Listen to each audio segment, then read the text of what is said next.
News में आपका स्वागत है। मैं साथ मोहम्मद कमर खान। टेक्नोलॉजी का तेजी से बढ़ रहा है और इसका इस्तेमाल भी किया जा रहा है। जहां इससे सुविधाएं विकसित हो रही हैं तो वहीं इसके दुष्परिणाम भी सामने आ रहे हैं। ऐसे डिजिटल अरेस्ट का दायरा भी बढ़ता जा रहा है। इसके चलते लोग जालसाजों के शिकंजे में फंसकर अपने खून पसीने की कमाई भी गंवा रहे हैं, या फिर अपराधी बड़ी एजेंसी का झांसा देकर लोगों को बंदी भी बना रहे हैं। भोपाल में 4 दिन के अंदर डिजिटल हाउस अरेस्ट की दूसरी घटना सामने आई।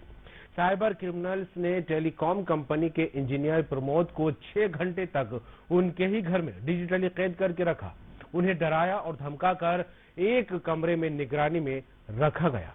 बुधवार दोपहर क्राइम ब्रांच ने इंजीनियर और उनके परिवार को घर से बाहर निकाला। इंजीनियर और उनका परिवार इस कदर घबराया हुआ था कि साइबर क्रिमिनल्स का वीडियो कॉल डिस्कनेक्ट होने के बाद भी वे घर से बाहर नहीं निकले। ठगों ने उनसे 24 घंटे उनकी निगरानी में रहने के लिए कहा था। उनके मोबाइल पर किसका कॉल आ रहा था, ठगों को इस बात की भी पूरी जानकारी पता चल रही थी। इस वजह से वे किसी का भी कॉल रिसीव नहीं कर रहे थे। डर की वजह से बुधवार सुबह 11:30 बजे तक प्रमोद ने किसी का कॉल भी पिक नहीं किया। ऑफिस की मीटिंग भी अटेंड नहीं की। तब उनके बॉस प्रदीप ने उन्हें कॉल किया। कई कॉल्स करने पर भी उनका कॉल रिसीव नहीं किया गया। तो उस दौरान प्रदीप की आशंका के चलते उनके घर पहुंचे। प्रमोद ने गेट खोलने से इनकार कर दिया। इतना डर, इतना खौफ उनके अंदर बैठ चुका था। भोपाल क्राइम ब्रांच को इसकी सूचना दी गई। इसके बाद प्रमोद का रेस्क्यू किया गया। आपको बता दें, इससे पहले 9 नवंबर को भी भोपाल में डिजिटल हाउस अरेस्ट का मामला सामने आया था। भोपाल में दुबई के बिजनेसमैन विवेक ओबरॉय को साइबर क्रिमिनल ने खुद को पुलिस बताकर 7 घंटे तक डिजिटल हाउस अरेस्ट कर रखा था। दोनों आरोपी उनसे पैसे ऐंठ पाते। इससे पहले कारोबारी के कमरे में सीधे साइबर पुलिस पहुंच गई। विवेक भोपाल की अरेरा कॉलोनी में रहते हैं। दुबई में कॉरपोरेट सेक्टर में बिजनेसमैन है।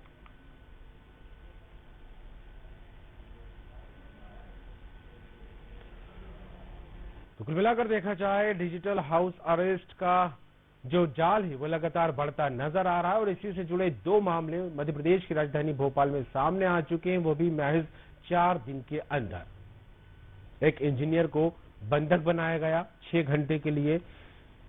तकरीबन 3 लाख रुपए की डिमांड की गई। फर्जी कॉल के जरिए उनको फंसाने की पूरी कोशिश की गई।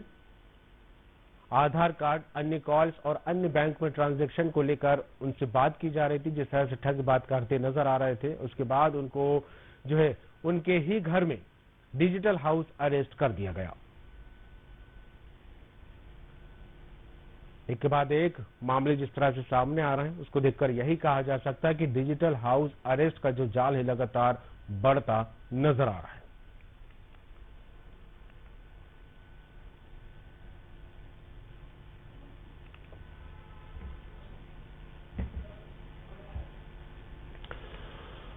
और डिजिटल हाउस अरेस्ट क्या है, इससे कैसे बचा जा सकता है, कई सारे सवाल जब इस तरह के मामले सामने आते हैं तो जहन में सवाल भी पैदा होते दिखाई देते हैं और इन्हीं को लेकर बात करेंगे। हमारे साथ मेहमान जुड़ गए। हेमराज सिंह चौहान रहेंगे जो कि आईटी सुरक्षा सलाहकार हैं। हेमराज जी, स्वागत है न्यूज़ में आपका। और साथ में रहेंगे IPS retired doctor Randhir Singh Ruhal. Randhir ji, आपका भी स्वागत है न्यूज़ में। रणधीर जी, आवाज मिल रही है आपको? कमर खान साहब, मेरी आवाज आ रही है आपको? जी, आपकी आवाज मिल रही है मुझे। चलिए शुरुआत आप ही से करेंगे हेमराज जी। जिस तरह से डिजिटल हाउस अरेस्ट को लेकर बात करें, हालांकि कहा जाता है कि टेक्नोलॉजी जो है जरूरत के हिसाब से खुद को बढ़ती यहाँ पर नजर आ रही है। और न सिर्फ टेक्नोलॉजी बढ़ी बल्कि इसका इस्तेमाल जिस तरह से हो रहा है, कहीं ना कहीं कई परेशानियां भी सामने यहाँ पर आती दिखाई दे रही हैं। और इसी तरह के जिस तरह के 2 मामले ठगी से जुड़े डिजिटल हाउस अरेस्ट के मध्य प्रदेश की राजधानी भोपाल में आए, तो इसको लेकर अगर समझे तो सबसे पहले यही मैं सवाल करूंगा कि आखिर डिजिटल हाउस अरेस्ट है क्या, किस तरह समझा जाए इसको? जी कमर खान साहब, मैं श्रोताओं को बताना चाहूंगा कि आप देखिए कि पहले आज से 10 साल पहले, 15 साल पहले हम देखते थे कि किसी ने चेन छीन ली, किसी ने ये लूट लिया, किसी ने वो लूट लिया। ये सब घटनाएं हमारी सुनने में बंद हो चुकी हैं। क्यों? क्योंकि जो चोर हैं वो भी आधुनिक हो रहे हैं हमारे आधुनिकता के साथ साथ। तो अब उन्होंने क्या किया कि कहीं जाना नहीं, घर पर से कहीं निकलना नहीं है, और वो किसी भी ऐसे नंबर से जो कहीं विदेश से आपको कॉल आ रहा होता है जिससे उनको ट्रेस नहीं कर सकते हैं, ऐसे देश के किसी नंबर से आपको कॉल करेंगे व्हाट्सएप पे और जब वो फोन लगाएंगे तो उन्होंने अपने व्हाट्सएप पे एक पुलिस का प्रोफाइल लगाया होगा, कैप लगाई होगी, बिल्कुल एकदम पुलिस लगेगा आपको, और इंडियन पुलिस वाला होगा वो जी। और वो आपको कॉल करेंगे। जब आप कॉल करेंगे तो आप देखेंगे, क्योंकि चूंकि हम व्हाट्सएप अभी सब लोग घर पे यूज कर रहे हैं अपने वीडियो कॉल के लिए, अपने परिवार से कम्युनिकेट करने के लिए, तो व्हाट्सएप सब कॉल उठा ही लेते हैं अक्सर। तो यहाँ पे भी आप एक वीडियो कॉल उठाएंगे और सामने एक पुलिस वाला हो सकता है, या फिर सामने एक कोई ऐसा आम नागरिक हो सकता है जो ये कहेगा कि आपका एक पार्सल है, या आपका कोई लाइसेंस का पेपर आपने कभी बॉम्बे में कॉपी करवाया था तो वहां पे छूट गया, या फिर आपसे संबंधित कोई दस्तावेज होगा, जिस दस्तावेज को लेके आपको बोलेगा कि आपके खिलाफ एक हिट एंड रन का मामला दर्ज हुआ है या ड्रग का पैकेट पकड़ा गया है, तो इसमें आपके लिए केस रजिस्टर हुआ, आपको आज बॉम्बे आना होगा। आप बोलोगे मैं आज बॉम्बे कैसे आ पाऊंगा? तो आप बोलोगे आप मत आइए, आप वहीं ऑनलाइन रहिए, अपने कंप्यूटर पे आ जाइए, मोबाइल पे आ जाइए, लेकिन कॉल मत कनेक्ट करिए। कॉल कनेक्ट करेंगे तो अभी हम आपको अरेस्ट कर लेंगे जी। अभी आपके ऊपर कार्रवाई चल रही है। तो कार्रवाई जब तक चल रही है आप सामने बैठ रही है, ना किसी को फोन लगाएंगे ना कुछ करेंगे, रूम का दरवाजा भी बंद कर लीजिए जी। ये सब आपसे वो करवा लेंगे। और आप इनमें प्रेशर में होंगे, क्योंकि हमारे अंदर, हमारे जहन में पुलिस का एक डर बैठा हुआ है कि भाई पुलिस हम जी बिल्कुल। लेकिन जब आपको पता चल रहा है कि आपने कुछ गलत किया या आपके घर में किसी ने गलत किया, आपके बच्चे ने गलत किया, तो आप थोड़ा डर जाते हैं बिल्कुल, और उनकी बात में मानते जाते हैं। फिर वो आपसे थोड़ी बोलते हैं कि आपके ऊपर एक समन जारी किया है, इस समन की जो भी अदायगी राशि है वो आप अभी 50,000 इस कोर्ट के खाते में जमा कर दीजिए, और उसके बाद ये राशि आपको आपका केस खत्म होने के बाद 2 दिन के अंदर वापस मिल जाएगी जी। तो आपको लगता है कि अभी तो समन की राशि है, आपने 50,000 रुपए जमा कर दी, तो उतनी राशि जमा कर दी, तब तक थोड़ा आपको समय मिलता है सोचने समझने का। अगर किसी ने बीच में आपको बता दिया कि नहीं आप फ्रॉड में है, तब तक आपको 50,000 रुपए तो जा ही चुके हैं। जी बिल्कुल। और वो घर में बंद कर लेते हैं। तो अभी रिसेंट में 3 दिन पहले गुजरात में एक भाई को 3 दिन तक उसके घर में पकड़ के रखा हुआ उन लोगों ने। कितना साइकोलॉजिकल प्रेशर डाल के रखा हुआ कि भाई अभी अब आपसे सीबीआई जांच कर रही है, अब आपसे ईडी जांच कर रही है, सब कर रही है, और आदमी बेचारा फंसा हुआ है रूम में। उसके दोस्त लोग जब महसूस हुआ कि नहीं कुछ गड़बड़ है, फोन नहीं उठा रहा, तब उसके घर पहुंचे तो उन्होंने उसको बीच में बचाया। तो आज ही हमारे मतलब हमारे जितने भी अखबार आते हैं आप देखिए सबकी सुर्खियां यही बने हुए हैं, हाउस अरेस्ट। बिल्कुल। तो मैं श्रोताओं को यही कहना चाहूंगा कि पुलिस को अगर 100 रुपए का भी चालान हकीकत में आपके घर भिजवाना है तो 2 पुलिस वाले चल के आते हैं, 2 पुलिस वाले चल के आते हैं आपके पासपोर्ट का वेरिफिकेशन के लिए, तो क्यों आप ऑनलाइन के चक्करों में पड़ रहे हैं? बिल्कुल। और इसी तरह का हेमराज जी जो मामला भोपाल में आया वो भी कहीं कुछ इसी तरह की कहानी बयां करता दिखाई दे रहा है, क्योंकि जिस तरह से पीड़ित के साथ ये कहा गया ठगों ने कि आपके कुछ दस्तावेज हैं जिनके बातें होने की दबाव भी यहाँ पर डाला। रणधीर सिंह जी हमारे साथ जुड़ेंगे जो कि आईपीएस सेवानिवृत्त है। रणधीर सिंह जी, जिस तरह से अपराध का जब जिक्र होता है की तस्वीरें लोगों के जहन में आती हैं, आप सेवानिवृत्त हो चुके हैं, काफी लंबा काल आपने आईपीएस में गुजारा है, तो ऐसे में कई तरह के जुर्म आपने भी देखे, लेकिन आज की जुर्म की जो टेक्नोलॉजी है उसमें एक अलग टेक्निक का भी इस्तेमाल किया जा रहा है। किस तरह देखते हैं इस बात को आप? हेलो जी रूहल जी, आवाज मिल रही है आपको? हाँ आवाज मिल रही है जी। आपने मेरा सवाल सुना? हेलो जी, आपने मेरा सवाल सुना था? हाँ, मैं डॉक्टर रणधीर सिंह रूहल जी गाजियाबाद से बोल रहा हूँ, फ्रॉम ग्वालियर जी।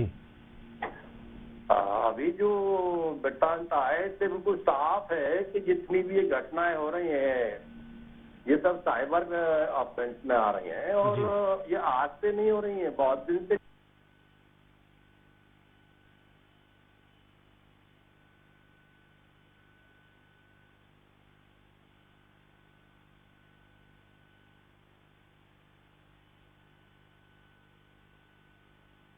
कार्रवाई भी नहीं कर पाए हैं, लेकिन उनको समझना ये जरूरी है कि जब भी कोई नंबर आता है नया आ रहा है तो उससे आपको केयरफुल होना चाहिए। तो हर चीज मामले में जैसे अब ये विकास ने स्पष्ट किया कि कोई भी पुलिस वाला आता है छोटे से वेरिफिकेशन के लिए, 1 या 2 बूथ पे बैठ के आते हैं, उनके नंबर भी रहते हैं, वेरीफाई हो जाता है कहाँ से आ रहा है पुलिस वाला।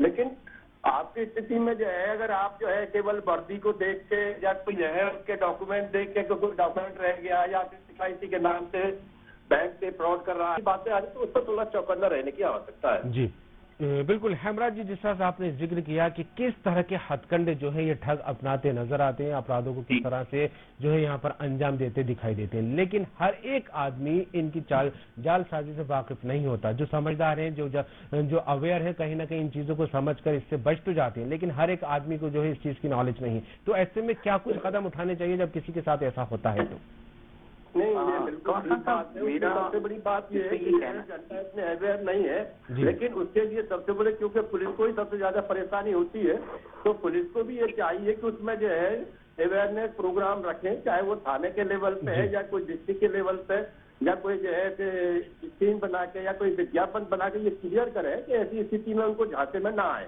जी, कई तरीके हो सकते हैं उसके। जी, चलिए हेमराज जी, जिस तरह से बात कही जा रही कि लोग अगर जागरूक होंगे तो कहीं ना कहीं इस तरह के फ्रॉड से खुद को बचा सकते हैं और अपने आसपास के लोगों, अपने परिवार को भी इस झंझट में डालने से बचा सकते हैं। लेकिन जो अगर आप अवेयरेंस होगी तभी वो बचेंगे, क्योंकि हर आदमी जो है, मतलब बड़े बड़े लोग जो अपने आप को बहुत समझदार समझते हैं, वो भी झांसे में आ रहे हैं और अपना नुकसान करके चुप बैठ रहे हैं। बिल्कुल बिल्कुल। हेमराज जी, मैं और जानना चाहूंगा कि अब तक के जो केसेस सामने आ चुके हैं उनको लेकर अगर कहा जाए कि लोग इस ठगी से कैसे बचें, खुद को कैसे अवेयर करें, किस तरह के कदम उठाने जाने चाहिए, क्योंकि हर एक आदमी जो है, उस वक्त आपने भी जिक्र, तो हमारी इज्जत चली जाएगी, एक डर पुलिस को लेकर बना रहता है, तो इस चीज से बाहर कैसे आया जा सकता है? देखिए, हेमराज जी से मेरा सवाल है, रणधीर जी हेमराज जी से मेरा सवाल है कि भाई अवेयरनेस जो है वो लोगों के बीच में होनी चाहिए। अब मैं आपको एक वाकया बताता हूँ, लगभग 1.5 महीने पहले का है जी। एक बहुत ही बड़े साइबर सिक्योरिटी स्पेशलिस्ट थे जो पिछले 10 साल से इन सब की ट्रेनिंग दे रहे हैं, लोगों को जागरूक कर रहे हैं, लेकिन सुबह 7:30 बजे जब वो सो के उठे तो उन्हें एक कॉल आता है कि आपका पार्सल अमेजन से आ रहा है जी। अब इनको क्या लगा कि हाँ, मेरा पार्सल तो अमेजन से आने वाला है, और उसको हमने बीच में रोका है और उसमें हमें संदिग्ध सामान मिला है, अभी नाम नहीं बताया क्या है। अब आप समझिए कि ये बहुत ही एक्सपर्ट आदमी था, और इसने जब इसको 50,000 रुपये उनको पे कर दिए, तब इसको होश आया कि भाई मैं गलत कर रहा हूँ, मैं क्यों कर रहा हूँ जी। तो आप बहुत जागरूक हैं, आप सब कुछ है, लेकिन ये जो अपराधी हैं ये आपकी मानसिकता, आपकी साइकोलॉजी से खेल रहे हैं। बिल्कुल, इन्होंने आपका डेटा निकाल के रखा हुआ है, इन्होंने ये पता लगा के रखा है कि आप किससे बात करते हैं, क्या बात करते हैं, इन्होंने ये पता लगा रखा है आपके पास पार्सल कहाँ से आ रहे हैं। तो हमें सोशल मीडिया पे हमारे बारे में क्या डेटा डालना है इसका ध्यान रखना है, हमें किस वेबसाइट से शॉपिंग करनी है इसके बारे में ध्यान रखना है, क्योंकि हमारी वेबसाइट से ही हमारा डेटा लीक होता है कि हमारा पार्सल आ रहा है, या फिर हमारे सोशल मीडिया से हम खुद फोटो डाल के बताते हैं कि मेरा बेटा सीहोर गया है, मेरा बेटा दिल्ली गया है, तो उनको भी पता लगता है जो आपको फॉलो कर रहे हैं कि भाई दिल्ली में है, अभी इस टाइम बिल्कुल सही टाइम है इनको कॉल करने का। तो ये सब जानकारी हमें जो हमारे खास लोग हैं उन्हें बताएं, हम सोशल मीडिया पे हमारी क्यों निजी जानकारी हम शेयर कर रहे हैं। हर शॉपिंग कंपनी, देखिए कितनी सारी शॉपिंग कंपनीज आती हैं ऑनलाइन, किसी का नाम नहीं लेता हूं मैं, लेकिन नहीं तो कम से कम 20 शॉपिंग पॉपुलर कंपनीज इंडिया में भी काम कर रही हैं, लेकिन मुझे नहीं पता नहीं कि किसने किसका डेटा लीक किया। अभी रिसेंट एग्जांपल मैं आपको बताता हूं कि स्टार हेल्थ इंश्योरेंस, लगभग 45 लाख लोगों का जिनका बीमा था, उनके जो बीमा के पर्चे हैं, उनके जो फोटोग्राफ्स है मेडिकल हिस्ट्री के, ये सारे के सारे डेटा स्टार हेल्थ ने ही लीक कर दिए हैं। अब वो कह रहे हैं कि गलती से लीक कर दिए, लेकिन इसमें उनका चीफ टेक्निकल ऑफिसर भी इन्वॉल्व है जी। तो आप समझिए कि ये इतना बड़ा स्कैम हुआ। अब वहां से उन्होंने आपकी जानकारी निकाली कि आपकी माताजी का नाम यह है, पिताजी का नाम यह है, सारा डेटा निकाला और उनके नाम से आपको फोन किया। तो आप झांसे में आ जाएंगे। तो अपनी कम से कम इन्फॉर्मेशन सोशल मीडिया पे शेयर करें, दूसरे लोगों को बताएं, ये मेरा निवेदन है लोगों से। तो कुल मिलाकर जिस तरह से आपकी बात को मैंने समझा, तो उससे ये कहा जा सकता है कि पहले जो ठग है किसी पर्टिकुलर पर्सन को लेकर जो है एक रैकी करते हैं, उसकी इन्फॉर्मेशन कलेक्ट करते हैं, उसके आधार पर उसको अपने जाल में फंसाने की पूरी रणनीति तैयार करते हैं। बिल्कुल बिल्कुल सही कहा जी। ये जो रेकी आपने कहा ना, ये रेकी भी अब ऑनलाइन होती है जी। ऑनलाइन ही आपकी जो एक्टिविटीज है उसी के हिसाब से आपके ऊपर ये लोग अटैक करते हैं। तो लेकिन हेमराज जी, नहीं लगता कि अगर इस तरह की इन्फॉर्मेशन कोई व्यक्ति अपनी डाल रहा है सोशल मीडिया पर, या जिस तरह से आपने जिक्र किया शॉपिंग साइट से, कहीं ना कहीं उस पर भी इन्फॉर्मेशन देनी पड़ती है, क्योंकि नाम, फोन नंबर, एड्रेस, ये जो कॉमन चीज है, हर एक जगह इसको जो है एंट्री करनी पड़ती है। तो नहीं लग रहा इस पर बंदिश लगाने के लिए भी साइबर क्राइम या साइबर क्षेत्र जो है कोई एक, मैं आपके श्रोताओं को एक रास्ता बताता हूँ यहाँ पे, कि जैसे मान लीजिए कोई भी शॉपिंग वेबसाइट है, कोई भी बड़ी है, आप 2-4 वेबसाइट के नाम ले लीजिए, इस बात की क्या जरूरत है कि मेरा नाम हेमराज सिंह चौहान है, तो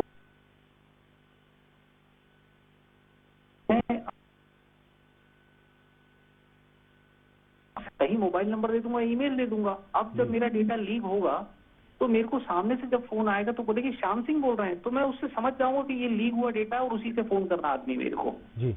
मतलब जालसाजों को उनकी ही टेक्निक से मात दी जा सकती है। बिल्कुल बिल्कुल बिल्कुल जी चलिए बिल्कुल। और जिस तरह से लगातार मामले सामने आ रहे हैं रणधीर जी, इस बात को लेकर, क्योंकि अवेयरनेस ये कहा जाता है कि बार बार अगर लोग अवेयर होंगे तो इस तरह के मामलों से बचा जा सकता है, लेकिन पुलिस को लेकर कहीं ना कहीं एक डर, एक खौफ बना रहता है। तो क्या लगता है जब इस तरह के कॉल्स आते हैं, क्योंकि आपने भी बताया कि कई सारी ऐसी चीजें हैं जिनको फॉलो करेंगे तो हम इन जालसाजों से बचा जा सकते हैं, तो लेकिन जब तक काफी देर, लेकिन जब ऐसे कॉल आते हैं लोग फंस जाते हैं तो काफी देर हो चुकी होती है।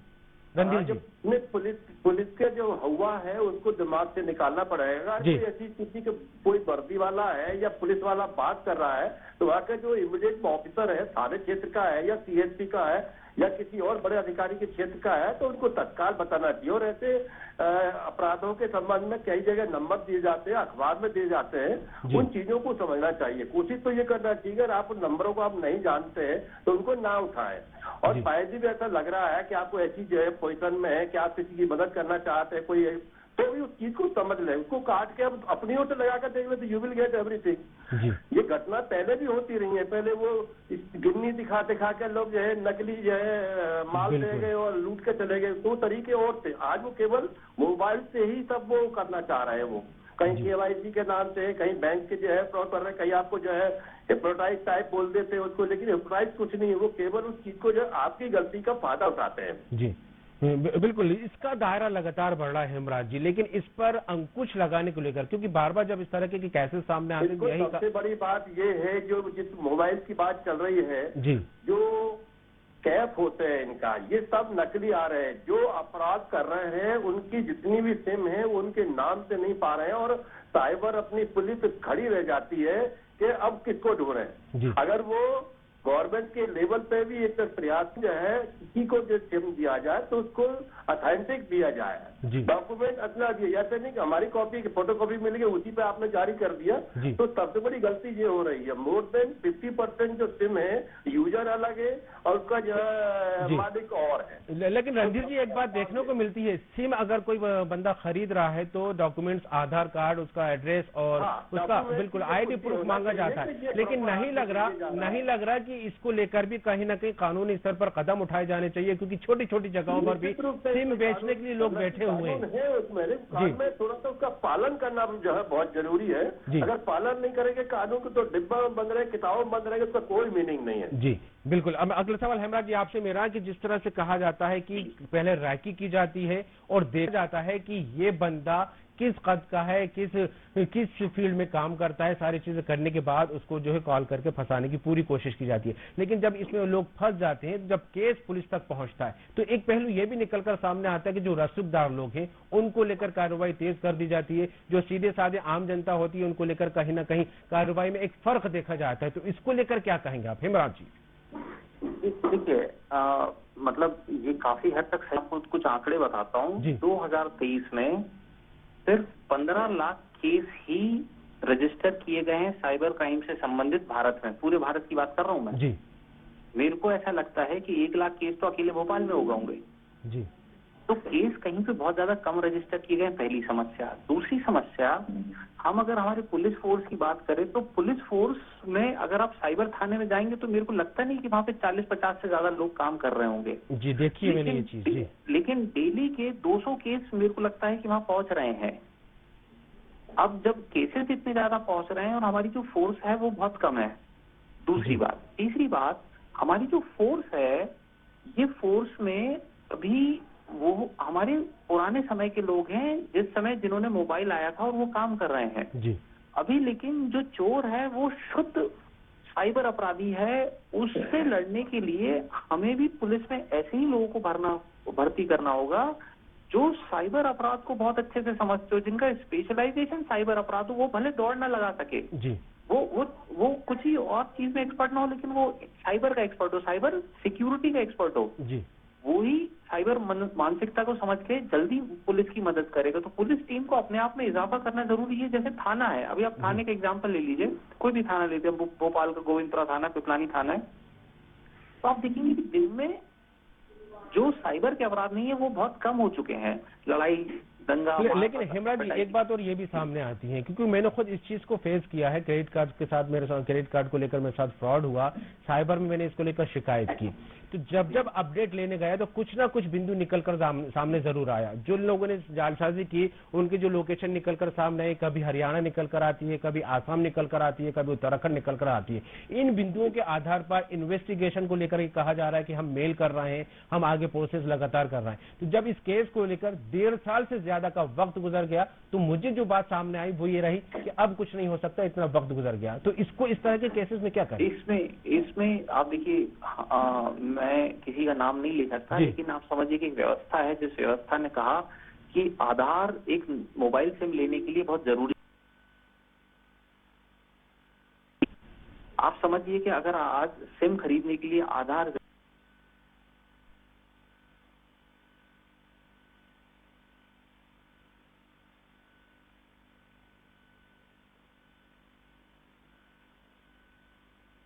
उसको बोला कि भाई ये 5,000 रुपए दे रहा हूँ, तेरा आईडी प्रूफ दे दे, मैं एक सिम लूंगा और कुछ फोन करना है मेरे को, तो मजदूर मेरे को फट से अपना आईडी प्रूफ दे देगा और मैं उसके नाम पे सिम इशू करा लूंगा आधार यूज करके।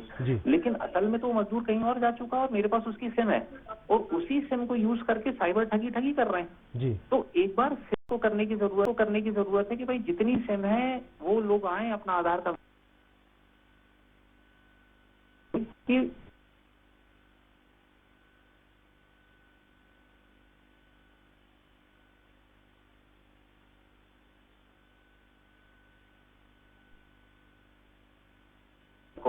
पहली तिमाही में। तो आप सोच रहे कितना बड़ा फिगर है। अगर इसके लिए थोड़ी जनता परेशान होती तो हो जाएगी, जनता का अपना फायदा है। बिल्कुल। जिस तरह से आपने ग्रामीणों को, भोले भाले लोगों को जो है जालसाजी में फंसाकर उनके डॉक्यूमेंट से सिम ले ली, ये बात आपने कही। और मैरिज के जो केस में बात सामने आई थी तो उसमें ये बात आ रही थी कि कुछ जालसाज जो होते हैं वो ऐसे होते हैं सीधे साधे लोगों के अकाउंट्स भी खरीद लेते हैं और उनके अकाउंट के जरिए भी ट्रांजेक्शन होते हैं। बिल्कुल होता है जी। मैं तो आपको यहाँ तक बताना चाहूंगा कि पैन नंबर बिक रहा है। अभी एक आइडेंटिटी क्रिएट की जा रही है जिसकी 10वीं की मार्कशीट क्रिएट की जाती है, उसके बेसिस पर उसका पैन नंबर क्रिएट किया जाता है, उसके बेसिस पर उसके सारे डॉक्यूमेंट क्रिएट किए जाते हैं और फिर वो आइडेंटिटी हम किसी को बेच देते हैं कि 2 लाख रुपए में आप आइडेंटिटी ले लो। तो ऐसा भी एक केस मैंने सुना है। आप समझ रहे हैं कि मेरा कोई इंसान है ही नहीं, लेकिन एक हमने बचपन से फर्जी आइडेंटिटी क्रिएट की, उसका बर्थ सर्टिफिकेट बनवाया, फिर उसकी मार्कशीट बनवाई और फिर उसके बेसिस और फिर ये ट्रांजेक्शन किया गया। तो जब आप ढूंढने जाएंगे तो ऐसा कोई आदमी मिलेगा ही नहीं। बिल्कुल। अंत में रणधीर जी आपसे जरूर जानना चाहूंगा कि दर्शकों के लिए क्या कुछ मैसेज देना चाहेंगे? रणधीर जी। नहीं, उसमें सबसे बड़ा मैसेज यही है कि सबसे पहले जो है जो दर्शक है या हमारी जनता है वो इतना जो है समझे कि उस चीज को जो है अपने को बचाव करना है। दूसरा, जहाँ जो सिम पे जो अपराध हो रहे हैं उसके लिए गवर्नमेंट को थोड़ा इंस्पेक्ट करना चाहिए, उस कानून का पालन होना चाहिए, कि जो है जनाइन आदमी के पास जाना चाहिए। मैं आपको एक उदाहरण बताता हूँ कि जब हैदराबाद में ब्लास्ट हुए थे मक्का मस्जिद में, उस मस्जिद में जो है पुलिस ने चालान कर दिया मुसलमान लोगों को जो भी थे। उसके बाद में जो है केस एनआईए में गया, उसमें एक ऐसा आदमी फंसा जो एक स्पोर्ट्स ऑफिसर था। उसका जो है 2 दिन पहले ही इंडिया टुडे में एक बहुत बड़ा जो है इंटरव्यू गया था उसका जो है योगा के ऊपर। उस फोटो को लेके उसमें जो है कर दिया और उसमें उसको मुलजिम भी बन गया और 1 लाख का इनाम भी हो गया उसके ऊपर। वो तो अच्छा वो चैनल वालों ने किसी ने मदद कर दी तो चैनल में चला गया, तब जाके पता लगा कि साहब ये आदमी है ही नहीं। तो ऐसी स्थिति में उन चीजों से अपने को जो है सावधान भी रहना पड़ेगा कि जहां अपने को वो आक्षेपित कर रही हैं या अपने को कहीं उसमें जो है षड्यंत्र में शामिल कर रही हैं। तो सबसे बड़ा इसमें जो है जैसे मीडिया है, मीडिया को भी इसमें थोड़ा सा जो है जागरूक के लिए कुछ 2 लाइन लिखना चाहिए, चाहे तो कोई विज्ञापन के रूप में या कोई लाइन एक परमानेंट लिखने एक महीने के लिए कि ऐसे नंबरों से जो सावधान रहें या ऐसी जो कॉल आते हैं। रणधीर जी, एक चीज देखने को मिलती है जब ऑनलाइन गेम्स की बात हो, ऑनलाइन ट्रांजैक्शन की बात हो और जो पैसा कमाने का लालच देके जो गेम बनाए जाते हैं, कहीं ना कहीं उनके आगे एक छोटा सा मैसेज जरूर किया जाता है कि इसमें वित्तीय जोखिम हो सकता है, इसके जिम्मेदार आप खुद होंगे। तो इसको लेकर क्या कहें? हाँ, उसके बारे में सबसे बड़ी बात है, बैंक में भी एक नियम रहते हैं। जैसे जो फ्रॉड काम करता है तो इधर से पैसा लेने के बाद में किसी और खाते में डालता है और सामने वाली पार्टी को जो है निकलवाता है। तो उसमें एक सिस्टम होना चाहिए कि जब तक कोई वेरीफाई ना हो जाए सोर्स जेन्युइन है, तब तो उसका जो है बिल्कुल नहीं, उसका जो है ट्रांजेक्शन रोक देना चाहिए। अपने आप बैंक को अपने लेवल पे ये कानून में कहीं आ जाना चाहिए। चलिए बिल्कुल, और बिल्कुल जिस तरह से टेक्नोलॉजी का दायरा बढ़ रहा है तो कहीं ना कहीं अपराध अपने दिमाग का इस्तेमाल करके इस टेक्नोलॉजी को अपराध करने में भी इस्तेमाल करते नजर आ रहे हैं। फिलहाल दोनों ही मेहमान हेमराज सिंह चौहान जी और डॉक्टर रणधीर सिंह रूहल जी, बहुत बहुत शुक्रिया हमारे साथ जुड़ने के लिए।